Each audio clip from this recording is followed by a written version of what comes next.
Of all man-made devices, we can say that the metal oxide semiconductor field effect transistor, known as the MOSFET, is the one most frequently used in our lives today.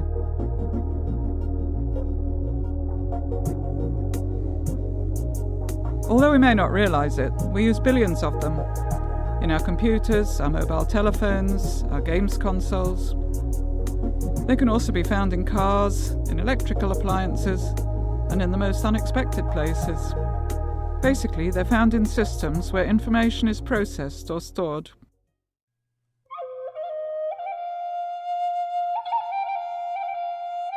Ancient peoples already used communication systems where a small set of different and well-defined symbols or states were combined.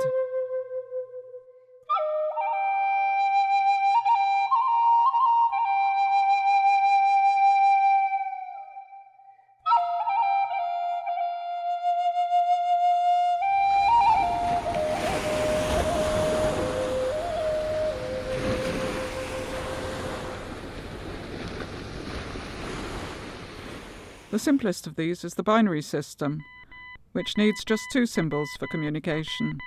Each state is described with a 1 or a 0, according to what has been agreed by the communicators beforehand.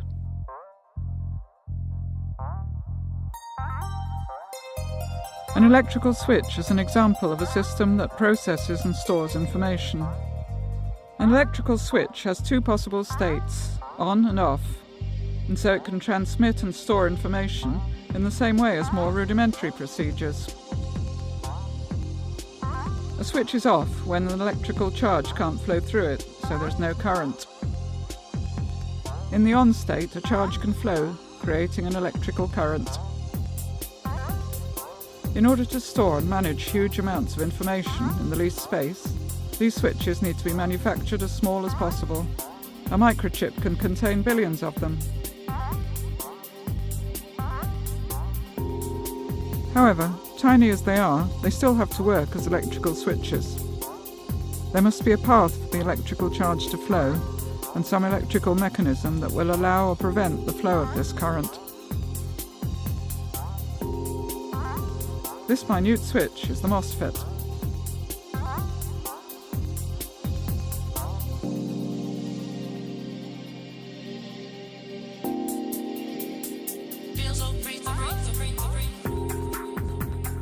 The MOSFET controls the electrical current flowing between one contact, known as the source, and another known as the drain, by applying electrical voltage at a third terminal known as the gate.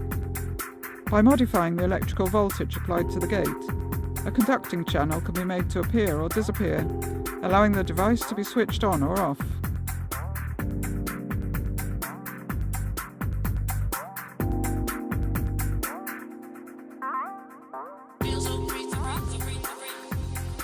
The MOSFET is manufactured in a silicon substrate, one of the most prolific materials in the Earth's crust. The advantages of using a semiconductor material are the following. Firstly, we can change its conduction capabilities by the controlled addition of impurity atoms. Secondly, it can have charged particles of different electrical signs, according to the type of impurity added. These particles are called electrons and holes. Electrons having a negative electrical charge, and holes having a positive charge. The final advantage is that in the same small piece of semiconductor, we can create regions with different types of impurity. If we manufacture a structure with regions alternating the two types of impurity, we can isolate the charges of one sign from charges of the opposite sign. Barriers between the regions appear, preventing the charge from flowing from one region to the other. In this situation, there is no electrical current. A similar phenomenon takes place when we want to move a liquid between two containers. Even if the containers were placed at different heights, the barrier would prevent the liquid from flowing between them. In order to have a flow between the containers, the barrier must be lowered. That's the role of the gate contact in the MOSFET, to lower the barrier. The gate contact is made by using a highly conductive material separated from the semiconductor by an insulator. By applying a suitable voltage at the gate, the electrical charge can be attracted from the source. As a result, the barriers preventing the passage of the electrical charge are lowered, allowing a current to flow from the source to the drain. Under these conditions, the device behaves like a switch in its on state. If the voltage is not high enough to lower the barrier, there's no current, and the device behaves like a switch in its off state.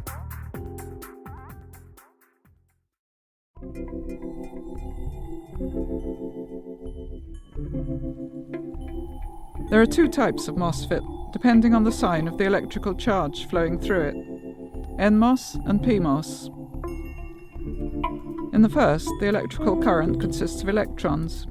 In the second, it consists of holes. CMOS technology uses both types of MOSFET. The basic cell in this technology behaves like a pair of switches acting in complementary fashion. The name CMOS, complementary MOSFET, originates from this.